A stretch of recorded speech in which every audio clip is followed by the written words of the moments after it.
चलो देखेंगे बेटा ध्यान से, बिल्कुल। सोर्सेज दो है बिजनेस के अंदर, बोरोड और ऑनर्स। बोरोड जो होता है किसी से उधार लिया हुआ पैसा, उसके बदले में हम क्या देते हैं? इंटरेस्ट। क्या देते हैं? इंटरेस्ट। और इसके अंदर कौन कौन से आते हैं बोरोड के अंदर? एक आता है बैंक लोन, जैसे बैंक से पैसा उधार ले लिया है ना, तो उसके बदले में इंटरेस्ट देना पड़ेगा। किसी रिलेटिव से ले लिया, या फिर डिबेंचर इशू कर दिया। डिबेंचर एक तरह के शेयर्स ही होते हैं जो इशू करते हैं, तो उसके बदले में क्या देना पड़ता है? इंटरेस्ट देना पड़ता है। तो ये किसमें आएगा? बोरोड में आएगा। क्या होता है डिबेंचर, मैं बताती हूँ। बड़ा ही सिंपल सीन है डिबेंचर का। अगर मैं पुराने टाइम की बात करूँ, आजकल ऑनलाइन हो गया है, पहले पुराने टाइम की बात करूँ, एक सर्टिफिकेट होता है, इसमें मैंने लिखा कि मैं क्या कर रही हूँ, रूहिका से 10,000 रुपए उधार ले रही हूँ। तो सर्टिफिकेट इसको ले दूंगी, एक कॉपी अपने पास रख लूंगी, और उसमें मैं लिख के देती हूँ साफ साफ कि 10,000 रुपए उधार लेने के बदले में 10% में क्या दूंगी? इंटरेस्ट दूंगी इसको। तो रूहिका के पास सर्टिफिकेट है, अगर मैं इसकी पेमेंट नहीं करती तो रूहिका क्या करेगी? उस सर्टिफिकेट को दिखा के मेरे अगेंस्ट क्या कर सकती है? केस कर सकती है, और कह सकती है कि इसने मेरे को प्रॉमिस किया था मेरे से पैसे उधार लेके कि मेरे को ब्याज के साथ वापस लौटाएगी। तो मतलब वो जो सर्टिफिकेट इशू किया ना इसको, वो डिबेंचर है। वो क्या है? डिबेंचर। रिटर्न में कॉन्ट्रैक्ट हुआ है तो वो डिबेंचर होता था पहले के टाइम पे, ये था। तो अब कहीं ना कहीं अगर हम डिबेंचर इशू कर रहे हैं तो उसके बदले में फिक्स रेट ऑफ इंटरेस्ट देना पड़ रहा है हमें, तो वो भी किसमें आएगा? बोरोड में ही आएगा। क्योंकि एक तरह से मैं ये मान के चलूंगी कि मैंने रूहिका से पैसे क्या लिए? उधार लिए। क्या लिए? अभी दूसरे फंड्स कौन से हैं? Honours fund. कौन से फंड्स? ऑनर्स फंड में अभी ध्यान से सुना, हम लोग क्या लेते हैं बदले में? डिविडेंड। इसके अंदर आता कौन है? Share holders. शेयर होल्डर्स में क्या होता है कि शेयर्स इशू किए जाते हैं। क्या इशू किए जाते हैं? शेयर्स।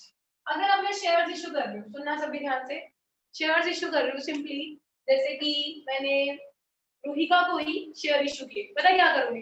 एक पेपर लूंगी, इसमें लिख दूंगी कि रूहिका ने मेरे बिजनेस के अंदर 10,000 रुपए देके मेरे बिजनेस में 10,000 का शेयर परचेज किया। तो मैंने इसको सर्टिफिकेट दे दिया, इसके बाद शेयर आ गए। अब मैंने ये बता दिया 10,000 के शेयर खरीदे है ना, तो एक शेयर अगर मेरा कितने का था? 10 रुपीज का था, तो इसने कितने शेयर खरीदे? 1000 शेयर्स, 10 रुपीज का एक शेयर, तभी 10,000 रुपए टोटल दिए इसने मुझे। यस और नो? एक शेयर 10 रुपए का था, इसने 1000 शेयर परचेज किए, 10 का एक, तो टोटल कितने रुपए दिए मुझे? 10,000 रुपीज। तो मैंने रूहिका को ये कह दिया। अब मैंने ये नहीं लिखा उसके अंदर कि मैं इसको ब्याज दूंगी, इंटरेस्ट दूंगी, मैंने ये लिख दिया कि मैं इसको पैसा लौटाऊंगी। अगर मुझे प्रॉफिट हुआ तो प्रॉफिट में से क्या दूंगी? हिस्सा। और ये कह दिया कि मैं कोशिश करूंगी इतना प्रॉफिट हो तो इतना हिस्सा हम देने की कोशिश करेंगे, बचेगा तो। ठीक है, तो अगर मैं शेयर देने की प्रॉफिट में से शेयर देने की बात करती हूँ, उसको बोलते हैं डिविडेंड। क्या बोलते हैं? डिविडेंड। क्या बोलते हैं? डिविडेंड। तो अगर मैं प्रॉफिट में से हिस्सा देने की बात कर रही हूँ तो मैं शेयर्स इशू कर रही हूँ, अगर मैं इंटरेस्ट देने की बात कर रही हूँ तो मैं डिबेंचर्स इशू कर रही हूँ। तो बोरोड में हमेशा उसके बदले में क्या दिया जाता है? इंटरेस्ट। और ऑनर्स में हमेशा क्या दिया जाता है? डिविडेंड। क्या दिया जाता है? डिविडेंड। आगे समझ सबको? यस और नो?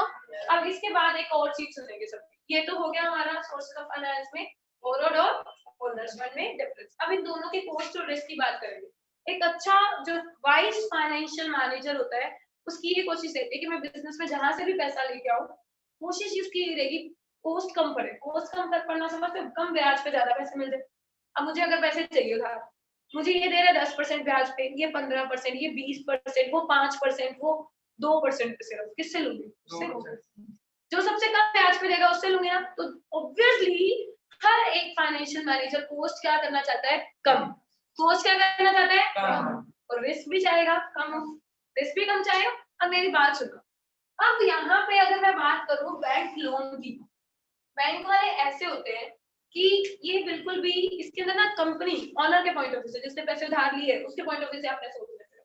मेरी कंपनी है, मैंने पैसे उधार लिए, तो मेरे पॉइंट ऑफ व्यू से अगर मैं सोचूं कि बैंक का पैसा अगर मैंने नहीं लौटाया ना, तो बैंक मेरे बिजनेस की एसेट्स तक सेल कर देगा, लेकिन अपना पैसा कवर करेगा किसी भी हालत में। करेगा ना? क्या करेगा? जैसे मैंने बैंक से 10 लाख रुपए लिए, उसके ऊपर इंटरेस्ट भी दे देते, टोटल हो गए 14 लाख, 4 लाख रुपए इंटरेस्ट हो गया, सपोज टू बी एग्जांपल ले लो।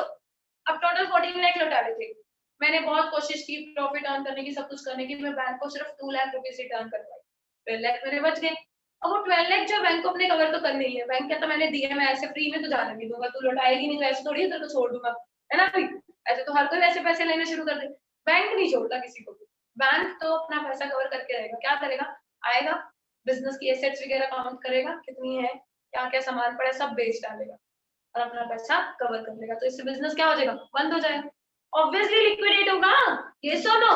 तो बैंक के केस में अगर आप बोरोड पे जिसके बदले में इंटरेस्ट देना होता है ना, आप पैसा उधार लेते हैं, तो रिस्क जो है ओनर के पॉइंट ऑफ व्यू से सोचे, बिजनेसमैन के पॉइंट ऑफ व्यू से सोचे तो ज्यादा है। रिस्क क्या है? ज्यादा। लेकिन इसकी कॉस्ट कम होती है। कॉस्ट मतलब इंटरेस्ट कितना तो देना पड़ेगा। हम कोशिश यही करते हैं कि ज्यादा से ज्यादा, मतलब जहां से कम इंटरेस्ट पे पैसा मिल रहा है वहां से लेते हैं, तो इसकी कॉस्ट तो कम होती है, नो डाउट, लेकिन इसमें रिस्क क्या होता है? ज्यादा। तो लेकिन हमें तो क्या चाहिए? सिर्फ कॉस्ट कम चाहिए, इसमें से रिस्क नहीं चाहिए। हम पूरी के पूरे बोरोड कैपिटल नहीं लगा सकते क्योंकि रिस्क ज्यादा हो जाएगा। हाँ, कॉस्ट कम चाहिए तो थोड़ी तो लगाएंगे, लेकिन सारी नहीं लगा सकते। आगे समझ?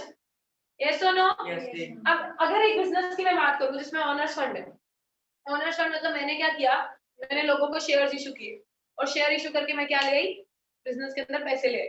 अब शेयर इशू करके पैसे ले आई तो मैंने इनसे यही बात करी कि मेरे को प्रॉफिट हुआ, मुझे कुछ बचा तो मैं तुम्हें दूंगी, वरना नहीं दूंगी। डील ही यही हुई है, तो इसमें रिस्क है? मेरे पॉइंट ऑफ व्यू से सोचो, ऑनर के पॉइंट ऑफ व्यू से, मेरे पॉइंट ऑफ व्यू से अगर मुझे लॉस भी हो गया, अगर मैं शेयर होल्डर्स को पे नहीं कर पाई कुछ भी, तो उनके साथ डील क्या हुई है कि प्रॉफिट होएगा, बचेगा तो मिलेगा, वरना नहीं मिलेगा। अब नहीं बचा, नहीं मिल रहा, तो ये कुछ कर नहीं सकते मेरे अगेंस्ट, क्योंकि डील ही क्या हुई है? यही हुई है कि बचेगा तो मिलेगा, अदरवाइज नहीं मिलेगा। तो यहाँ पे यही चीज है कि रिस्क क्या है इसमें? कम है, लेकिन कॉस्ट ज्यादा होती है। कॉस्ट ज्यादा पता कैसे होती है?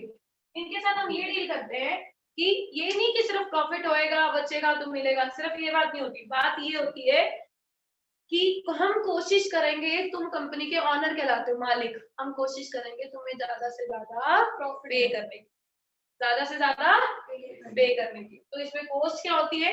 ज्यादा। तो इसमें हम ज्यादा से ज्यादा डिविडेंड पे करते हैं उनको, तो जितना पैसा ले रहे हैं उससे ज्यादा से ज्यादा लौटाने की कोशिश करते हैं, और हमारा टारगेट भी शुरू से ये रहता है कि हम ज्यादा से ज्यादा लौटाएंगे। हम कॉस्ट ज्यादा मान के चलते हैं और रिस्क क्या मानते हैं? कम। रिस्क कम क्यों है? क्योंकि बचेगा तो नहीं तो। अब कोई भी कंपनी हो उसका ऑब्जेक्टिव होता है बेटा ओनर को खुश रखना। कोई बिजनेस, अगर उसका ओनर, उसका मालिक खुश नहीं है ना, तो वो बिजनेस ज्यादा देर तक चल नहीं सकता। तो उस मालिक को खुश रखना बहुत जरूरी है। और मालिक कौन है कंपनी के? उनको चाहे उन्होंने पैसा दिया, चाहे सिर्फ बिजनेस में काम नहीं कर रहे, पर है तो ऑनर ही ना। और ऑनर क्या मांगते हैं? डिविडेंड। तो हम कोशिश करते हैं डिविडेंड उनको क्या देने की? ज्यादा। तो ज्यादा डिविडेंड देंगे तो हमारी कॉस्ट क्या बढ़ गई, और रिस्क क्या हो गया? कम। अब हमें एक वाइज फाइनेंशियल मैनेजर सोचते हैं कॉस्ट भी कम हो, रिस्क भी कम। अब कॉस्ट कम किसमें? रिस्क कम किसमें? तो हम दोनों का क्या लगाएंगे? कॉम्बिनेशन। इस तरह का कॉम्बिनेशन बनाएंगे कि ओवरऑल कॉस्ट भी टोटल कैपिटल की कम रहे और रिस्क भी कम रहे। कि बोरोड भी लगाएंगे और ऑनर्स भी लगाएंगे ताकि कॉस्ट भी कम रहे और रिस्क भी कम रहे। आगे समझ? दोनों कम करना है, ठीक है? ये सुनो, ये हो गया हमारा कौन सा टॉपिक? सोर्सेज ऑफ फाइनेंस के दो मीनिंग, कौन से? बोरोड और ऑनर्स। अब ऑनर्स के अंदर बेटा मैं जो टॉपिक बता रही हूँ वो सुनो सभी ध्यान से। एक है प्रेफरेंस शेयर्स और एक है इक्विटी। ये टॉपिक अच्छे से समझना सभी ने ध्यान से। पहले ऑनर्स के अंदर टाइप करा रही हूँ, फिर बोरोड के अंदर कराऊंगी, ठीक है? थोड़े से ही है, ज्यादा कुछ नहीं। ऑनर्स के अंदर दो टाइप है, देखो ऑनर्स के अंदर क्या किया जाता है? दो तरह के फंड से, बोरोड और ऑनर्स। ऑनर्स के अंदर हम इशू करते हैं शेयर्स। ऑनर्स फंड में क्या इशू करते हैं? शेयर्स। सभी सुनेंगे ध्यान से। अगर आप शेयर्स इशू कर रहे हो, ठीक है, तो शेयर्स भी दो तरह के इशू किए जाते हैं। एक होते हैं प्रेफरेंस शेयर्स और दूसरे होते हैं इक्विटी शेयर्स, ठीक है? अब प्रेफरेंस शेयर्स के साथ क्या डीलिंग होती है कि no doubt preference shares issue किए, जैसे मैंने क्या किया, सपोज टू बी दो तरह के लोग होते हैं बिजनेस के अंदर। एक कहते हैं कि मैं फिक्स अर्निंग दे दूं, और एक कहते हैं कि लालची होते हैं, जितना बचे सारा का सारा हमें दे दो। दो तरह के लोग। एक भी कहते हैं कि हम जितना मांग रहे हैं उतना दे दो, हम उस पर सेटिस्फाइड है, उससे ज्यादा ना भी मिले तो चलेगा। ऐसा नहीं कि आपको ज्यादा प्रॉफिट हुआ तो उससे ज्यादा दो हमें, एक ऐसे होता है। एक कहते हैं कि अगर आपको ज्यादा हुआ है तो हमें ज्यादा क्यों ना मिले, लालच होता है बहुत। एक उस तरह के शेयर होल्डर होते हैं। जो लालच करते हैं वो तो क्या होते हैं, और जो सेटिस्फाइड से रहते हैं थोड़ी अर्निंग में। अब डिफरेंस क्या है? जैसे कि मैंने शेयर इशू की, ये सारे प्रेफरेंस है, ये सारे इक्विटी वाले। लेट इट बी एग्जांपल ले लो। प्रेफरेंस वाले के केस में क्या होगा, मैंने इनको शेयर इशू किया, ठीक है? सपोज टू बी कितने रुपीस इन्होंने मुझे दिए शेयर्स के बदले में, खरीद के शेयर्स परचेज किए, और इन्होंने मेरी कंपनी को कितने रुपए दिए? 10 lakh rupees. Let it be 10 lakh rupees इन्होंने मेरे को दिए। मैंने इनको प्रॉमिस किया कि अगर ये पूरे के पूरे 10 लाख रुपए टोटल इन सबने मिलके दिए, अगर तुम बैंक में कराते तो तुम्हें 2 लाख रुपए ब्याज मिलती है ना, ज्यादा से ज्यादा, इससे ज्यादा तो ना मिलती ना। तो मैं क्या प्रॉमिस करती हूँ तुम्हें कि मैं तुम्हें 3 लाख रुपए इंटरेस्ट, ठीक है, इंटरेस्ट नहीं बोलते उसको, डिविडेंड बोलते हैं। क्या बोलते हैं? मैं तुम्हें समझाने के लिए ये वर्ड यूज कर रही हूँ सिर्फ, ठीक है। तो उन्होंने क्या किया, चलो ठीक है हम बैंक में नहीं कराते, हमें 1 लाख का एक्स्ट्रा पैसे मिल रहे हैं, तो बैंक में कराते तो 2 लाख ब्याज मिलती, तो हम तुम्हें दे देते हैं, तुम हमें 3 लाख क्या दे देना, डिविडेंड दे देना, ठीक है। अगर तुम देने को तैयार हो तो हम आपको पैसे दे देते हैं, तो टोटल हमारे कितने हो जाएंगे, 13 लाख। प्रेफरेंस वाले यही कहते हैं। और कंपनी ने कमिटमेंट की क्या, कि हम तुम्हें 3 लाख फिक्स अर्निंग देंगे ही देंगे, अगर प्रॉफिट हुआ तो। अगर जैसे कंपनी ने प्रॉमिस 3 लाख इनका किया, सबसे पहले टोटल प्रॉफिट कंपनी को हुआ सपोज टू बी, सारे खर्चे खुर्चे निकाल के सब कुछ पे करके जो इनको पेमेंट करनी है वो बचा इनके लिए 5 लाख रुपए। कितना बचा? 5 लाख में से कंपनी हमेशा पहले क्या पे करती है, क्या है? पहले पे करती है इंटरेस्ट, क्योंकि इंटरेस्ट पता क्या पे करती है, क्योंकि सबसे पहले उनको पे करना जरूरी है, क्योंकि अगर उनको कुछ पे ना कर पाए तो वो हमारे बिजनेस की एसेट सेल कर देंगे। बैंक वाले तो बहुत बुरे होते हैं, हमारी एसेट्स तक सेल कर देंगे, बिजनेस बंद करा देंगे। तो इस 5 लाख में से सबसे पहले तो हमेशा कोई भी बिजनेस है उस 5 लाख में से क्या माइनस करेगा बेटा, सपोज टू बी उसको इंटरेस्ट कितना देना था, 2 लाख, 2 लाख रुपए दे दिया। अब कितने बच गए कंपनी के पास, 3 लाख। अब 3 लाख रुपए बचने के बाद गवर्नमेंट कहती है कि पहले मेरा टैक्स भरो फिर शेयर होल्डर्स को पैसे दो। गवर्नमेंट कहती है तूने अपना रिस्क कवर कर लिया, देख 2 लाख रुपए ये दे दिए इंटरेस्ट के, मैंने तुम्हें कुछ नहीं कहा, मैंने अपना हिस्सा मांगा बीच में, नहीं ना, अब तुम सेफ हो, तुम्हारी एसेट्स कोई नहीं बेचेगा, प्रॉफिट हुआ तो तुमने शेयर होल्डर्स को पे करना, वरना नहीं करना। तो अब 3 लाख बचा है ना, कंपनी वाले कहते 3 लाख ही बचा है, हमने इनको 3 लाख का प्रॉमिस कर रखा था, प्रेफरेंस वालों को इनको देने दो। गवर्नमेंट कहती मुझे कोई लेना देना नहीं है, जितने मर्जी का प्रॉमिस किया तुमने किया, तुम्हारी गलती, मुझे मेरा टैक्स दो। गवर्नमेंट के, तो गवर्नमेंट ने इसका सपोज टू बी 90,000 टैक्स ले लिया, कितना रहेगा, 2 10 रहेगा, 2,10,000 बचा। अब प्रेफरेंस वालों के पास गए हमने उनको बोला कि हमने प्रॉमिस तो 3 लाख का किया था, लेकिन हमारे पास 2,10,000 बच रहे, हमने आपको ये प्रॉमिस किया था 3 लाख का प्रॉफिट हुआ और बचा तो हम 3 लाख पक्का तुम्हें देंगे ही देंगे। अभी हमारा प्रॉफिट हुआ था पर बचा 2,10,000, ये लेना है 2 लाख, तो कहीं कुछ ना से अच्छा कुछ तो लाओ, कोई बात नहीं। अब हमको अपन 3 लाख की बजाय कितना रिटर्न करेंगे, 2,10,000। मतलब मैं ये समझाना चाह रही हूँ कि प्रेफरेंस वालों की अर्निंग फिक्स तो कर देते हैं, लेकिन वो अर्निंग फिक्स होती है प्रॉफिट में से, कि अगर प्रॉफिट हुआ और कुछ बचा भी, रेसिडुअल प्रॉफिट जो होता है, अगर बचा तो आपको पूरा पे कर देंगे, अदरवाइज नहीं करेंगे। अगर सपोज टू बी कंपनी को प्रॉफिट ही 10 लाख का हुआ होता, 10 लाख का हुआ प्रॉफिट, तो कंपनी ने 2 लाख तो क्या दे दिया भाई, इंटरेस्ट, अपना रिस्क कवर कर लिया, कितना रह गया, ठीक है। अब इसमें से कंपनी ने suppose to be 2 lakh tax दे दिया, कितना परसेंट होगा टैक्स का रेट, कितने बच गए, 6 लाख। अब ये 6 लाख में से 3 लाख पूरे हो गए ना कवर। अब कंपनी कह नहीं सकती कि मैं तुम्हें नहीं देती, अब प्रेफरेंस वाले रोला डाल देंगे, फिर कहेंगे तुमने कहा था प्रॉफिट हुआ तो बचा तो हम 3 लाख देंगे, तुम्हें प्रॉफिट हुआ भी और बचा भी है 6 लाख, तो हमारा 3 लाख कहाँ है, तो कंपनी को निकाल के देना पड़ेगा, कंपनी 3 लाख इनको पे कर देगी। फिर कितना बच गया, 3 लाख बच गया, 3 लाख इनको पे कर दिया, किसको, रेफरेंस वालों को पे कर दिया, किसको पे कर दिया, ये कौन से शेयर होल्डर है, और कितने बचे, ये 3 लाख जो बचा, इनके साथ डील यही होती है इक्विटी वालों से, इनके साथ पता है क्या डील होती है कि पहले इंटरेस्ट की पेमेंट होगी, फिर टैक्स की पेमेंट होगी, फिर प्रेफरेंस की पेमेंट होगी, फिर बचेगा तो तुम्हें मिलेगा, वरना किनके साथ डील हुई है, क्या डील हुई है, बिल्कुल लास्ट एंड पॉइंट पे पैसा बचा तो तुम्हें बांट देंगे, वरना। और कई बार तो ऐसा होता है कि जो 3 लाख बचा है ना, इसमें से भी रिजर्व रख लेते हैं कंपनी, बेचारा इक्विटी वालों के साथ बड़ा बड़ी बहुत बुरा हो जाता है, बेचारे कुछ नहीं कर पाते, इनके साथ डील ही यही होती है। लेकिन कई बार ऐसे होते हैं ना कि बल्क में प्रॉफिट हो जाए, जैसे यहाँ पे बचा हो 40 लाख और इनको तो देना था 3 लाख ही, कितने बच गए, 37 लाख इक्विटी वालों के हिस्से में आएगा। सोचो, कई बार तो बहुत खुश हो जाते हैं और कई बार कुछ भी नहीं मिलता है, कुछ 0 रुपए, मतलब एक मतलब ये लगा लो कि तुमने जितना पैसा लगाया सब पानी है इस साल, अगले साल देखेंगे कुछ मिलता है तो मिलता है, ये सीन होता है। तो कहीं ना कहीं हम देखें, ध्यान से सुनना, अगर मैं इनके पॉइंट ऑफ व्यू से सोचूं तो इक्विटी वाले ज्यादा रिस्क लेते हैं ना, प्रेफरेंस वाले भी लेते हैं, कंपैरेटिवली इक्विटी वाले ज्यादा लेते हैं, डिवेंचर वाले जो लोन वगैरह होता है या बोरोड फंड होते हैं वो रिस्क नहीं लेते, वो उनके पॉइंट ऑफ व्यू से बता रहे हैं। लेकिन अगर हमने अपने पॉइंट ऑफ व्यू से सोचना है, क्योंकि हमने हमेशा किसके पॉइंट ऑफ व्यू से सोचना था, बिजनेस के पॉइंट ऑफ व्यू से। बिजनेस के पॉइंट ऑफ व्यू से सोचे तो हमारे लिए रिस्की कौन है, बोरोड। बोरोड को किसी भी हालत में पेमेंट करनी है, तो हमारे लिए रिस्की है। लेकिन हमारे लिए ये दोनों रिस्की नहीं है, क्योंकि प्रॉफिट हुआ तो देना, वरना नहीं दे। तो अब मेरी बात सुनेंगे, प्रेफरेंस की दो बातें, प्रेफरेंस का मीनिंग जब लिखोगे, एक तो उन्होंने 10 लाख रुपए हमें प्रिंसिपल अमाउंट दिए,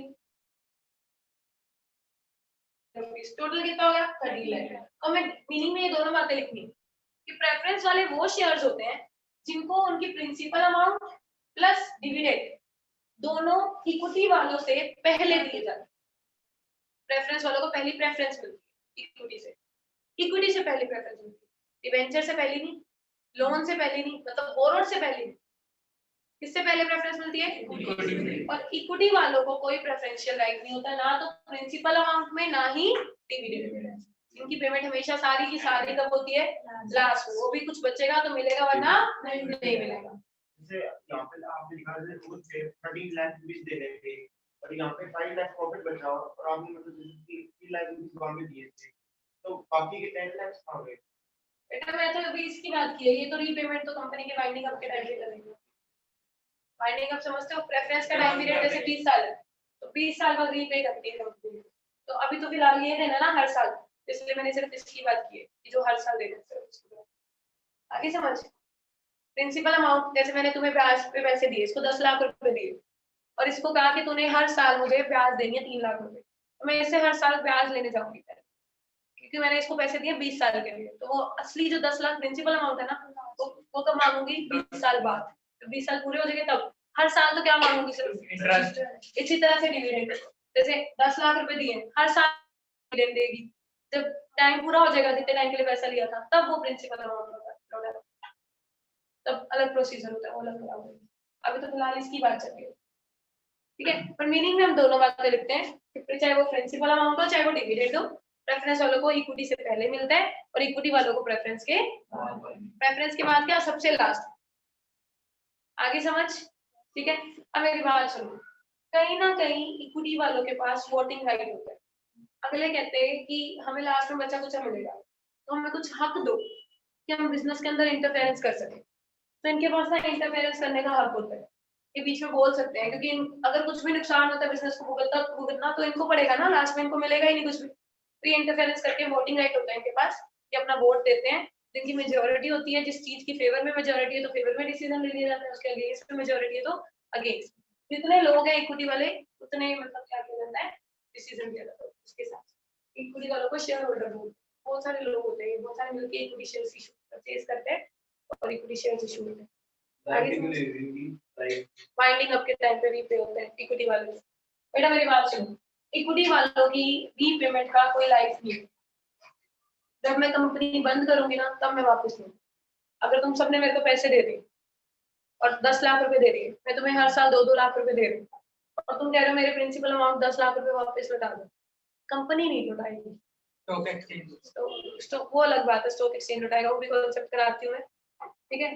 तो कंपनी क्या कहेगी, जब मेरी कंपनी बंद होएगी ना, वाइंड अप होएगी, वाइंड अप मतलब बिल्कुल बंद ही हो जाएगा, खत्म हो जाएगा, तब मैं तुम्हारे पैसे लौटाऊंगी। बचेंगे तो, नहीं बचे तो इक्विटी वालों का पैसा तो कंपनी खूब यूज करती है। लेकिन फिर तुम लोग कहो कि तुम्हें बीच में इमरजेंसी आ गई, तुम्हारी 10 लाख की तुम्हें जरूरत है, हमें हमारा पैसा वापस चाहिए, तुम सेल करना चाहोगे, कंपनी पास आके सेल नहीं करोगे, किसके पास जाके सेल कर दोगे? आगे समझ, स्टॉक एक्सचेंज क्या करता है? सेकंड हैंड सिक्योरिटीज परचेज करता है, मतलब एक बार खरीदी हुई है हमने कंपनी से डायरेक्ट, वो खरीदी हुई सिक्योरिटीज दोबारा कौन खरीद लेता है? वो स्टॉक एक्सचेंज स्पेशली इसीलिए गवर्नमेंट ने एस्टेब्लिश किया ताकि लोग ज्यादा से ज्यादा इन्वेस्ट करें, लोगों के दिमाग में टेंशन ना रहे कि मैंने पैसे डाल दिए, अब तो कंपनी पता नहीं कब बंद होगी, कब वापस आएंगे मेरे पैसे। लोग जो कभी भी जाके सेल कर सकते हैं, लेकिन कंपनी नहीं पे करेगी स्टॉक एक्सचेंज को, स्टॉक एक्सचेंज अपने पल्ले से पे करेगा, कंपनी कब पे करेगी? आगे समझ नहीं आई ना? ये चीज नहीं आई ना? पहली बार कर रहा ना? स्टॉक एक्सचेंज है कौन? अच्छा चलो, पहले ये टॉपिक्स जो है, जिन्होंने पहली बार किया और उनको स्टॉक एक्सचेंज नहीं पता होगा, सेबी नहीं पता होगा, बहुत कुछ नहीं पता ना भाई, तुम्हें सेबी भी नहीं पता, पता है राघव? सेबी पता है बेटा? चलो जिन्होंने पहली बार किया है उनको एक अलग से क्लास लगा के उनकी ये चीज कवर क्लियर कर दूंगी। हम लोग ये सारे टर्म्स यूज करने वाले हैं, bull bear, SEBI, stock exchange, ठीक है, बहुत सारी टर्म्स हैं हम यूज करने वाले हैं, तो वो टर्म्स अपनी पहले क्लियर कर लेंगे। ये सब रिवीजन कर रहे हैं तो इनको पता है, तो फर्स्ट टाइम कराया था तब ये सारी टर्म्स क्लियर की थी। हाँ जी, यहाँ तक आ गया समझ? श्योर? कोई दिक्कत नहीं? चलो आगे बढ़ते हैं। अब बारी आती है इसके फर्दर, वो भी है फीचर्स, एडवांटेजेस, डिसएडवांटेजेस, इसके भी फीचर्स, एडवांटेजेस और डिसएडवांटेजेस। वो आ जाता है थ्योरेटिकल पोर्शन। अभी मैं थोड़ा सा डिबेंचर्स के बारे में बता देती हूँ, वो ज्यादा बेटर रहेगा। सुनो, डिबेंचर्स कौन होते हैं? बोरोड के अंदर आते हैं। डिबेंचर्स किसके अंदर आते हैं? बोरोड। जो बोरोड फंड में आता है उसके बदले में क्या देना होता है? बस सेम शेयर्स की तरह ही होते हैं, इशू भी सेम, सब कुछ सेम, बस इसके बदले में, इन दोनों के बदले में डिविडेंड देना होता है और इसके बदले में क्या देना होता है? इंटरेस्ट। इन दोनों के बदले में डिविडेंड देगा तभी ओनर्स फंड में आते हैं, इनके बदले में क्या देना होता है? इंटरेस्ट। तो ये किसमें आते हैं? किसमें आते हैं? अब इसमें क्या होता है, मेरी मेन बात समझना, डिबेंचर्स के अंदर इंटरेस्ट देते हैं। बड़ी सिंपल चीज है इसके अंदर एक, कि इनकी पेमेंट, कंपनी को प्रॉफिट हो चाहे लॉस हो, कंपनी अच्छी चल रही है बुरी चल रही है, वैसे मर्जी चल रही है, उनको कोई लेना देना, चाहे प्रॉफिट है चाहे लॉस है, इनकी पेमेंट किसी भी हाल में करनी पड़ेगी। जब इंटरेस्ट पे करना है तो इंटरेस्ट की पेमेंट, और जब वो अपने पैसे वापस मांगेंगे पूरे के पूरे, तो वो भी आपको किसी भी हालत में लौटाने पड़ेंगे। ये डिफरेंस डिबेंचर्स और शेयर्स में होते सेम टू सेम वही होता है। ये भी एक सर्टिफिकेट टाइप है, वो भी शेयर्स। अब अभी आज के टाइम पे ये भी ऑनलाइन हो गया, शेयर्स भी ऑनलाइन हो गया। आगे समझ? कोई दिक्कत? वापस सेल कर सकते हैं आगे। हाँ ठीक है, सेल परचेज हो सकता है, सेल इसके लिए discount finance house of India money market में करवाया था, पैसे इसके लिए भी अथॉरिटी। आगे समझ? कोई दिक्कत किसी को? अब अपनी बुक खोलो, बताओ तो मैंने कहाँ से कहाँ तक करा दी।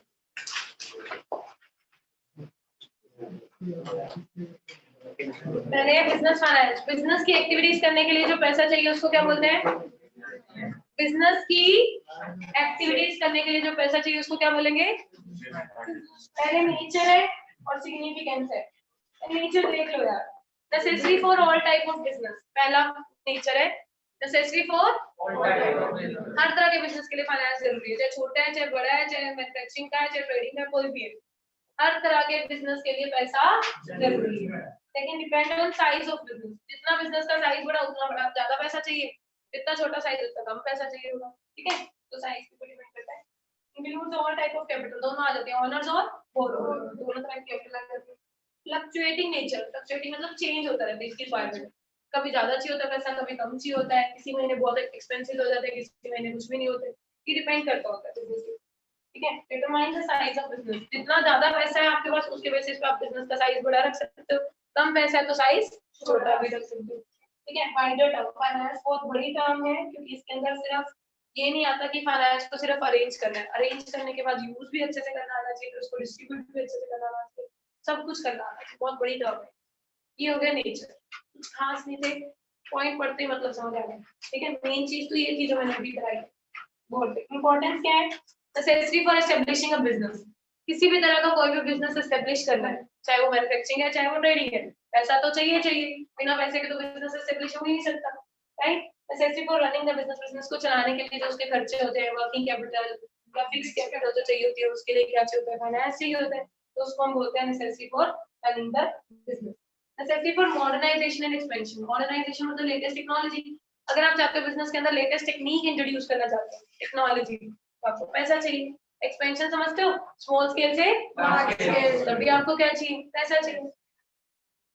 Necessary for availing the business opportunities, opportunities क्या होती है? बिजनेस के अंदर चेंजेस आते रहते हैं, कुछ पॉजिटिव चेंज भी आते हैं, जैसे कि मेरा कॉम्पिटिटर मार्केट छोड़ के चला गया, अब मेरे लिए क्या होगी? सपोज टू बी मैं मैन्युफैक्चर कर रही थी कोई चीज, माकर मैन्युफैक्चर कर रही थी, अब कॉम्पिटिटर छोड़ के चला गया, कोई और बनाने वाला है नहीं, तो मेरे लिए वो क्या होगी? अपॉर्चुनिटी। पहले मैं इसके 10 लाख यूनिट्स बना रही थी, अब मुझे 20 लाख बनाने हैं, तो डबल बना रहे हैं, तो डबल रॉ मटेरियल परचेज करना पड़ेगा, जगह भी ज्यादा चाहिए, सब कुछ पैसा होना चाहिए, पैसा तो उसके लिए चाहिए ना, अपॉर्चुनिटीज का फायदा लेने के लिए। नेक्स्ट क्या, नेसेसिटी फॉर फेसिंग रिसेप्शन। बंदा होता है ना जब बिल्कुल पैसा नहीं होता, कमाई होती नहीं है, कस्टमर ही नहीं आता शॉप पे, उस केस में बिजनेस के खर्चे तो उतने ही रहते हैं, तो खर्चे तो बेयर करने ही है, तो उस केस में हमारे पास पैसा होता है तो हम रिसेशन को फेस कर पाते हैं और बिजनेस चला पाते हैं। Necessity for increasing the goodwill. पैसा होगा तो आपकी गुडविल अच्छी बनी रहेगी। गुडविल कैसे बनी रहेगी अच्छी? पैसा होगा तो टाइमली पेमेंट करते रहोगे, सप्लायर की, डीलर की, जिसकी पेमेंट करनी वो टाइमली करते रहोगे तो आपकी गुडविल अच्छी बन जाएगी। नेक्स्ट है financial requirements, long term, medium term और शॉर्ट टर्म। लॉन्ग टर्म क्या होता है? 10 साल या उससे ज्यादा। मीडियम टर्म 10 साल के लिए जब पैसा चाहिए तो क्या बोलते हैं? शॉर्ट टर्म कब बोलते हैं? जब 1 साल से कम के लिए। अब ये सोर्सेज है लॉन्ग टर्म, शॉर्ट टर्म और मीडियम टर्म में। ओनर्स फंड और बोरो, ये करा दिया। ओनर्स के अंदर क्या कराया है? इक्विटी शेयर्स, जिनके पास कोई प्रेफरेंशियल राइट नहीं है, सारी पेमेंट इनकी लास्ट में होती है, ना तो प्रिंसिपल की ना डिविडेंड, सब दोनों चीजें क्या होती है? लास्ट में पेमेंट होती है, तो इसको क्या बोलते हैं? Equity share. क्या बोलते हैं? प्रेफरेंस कौन से होते हैं? के पास राइट होता है, प्रेफरेंशियल राइट। किस चीज का प्रेफरेंशियल राइट?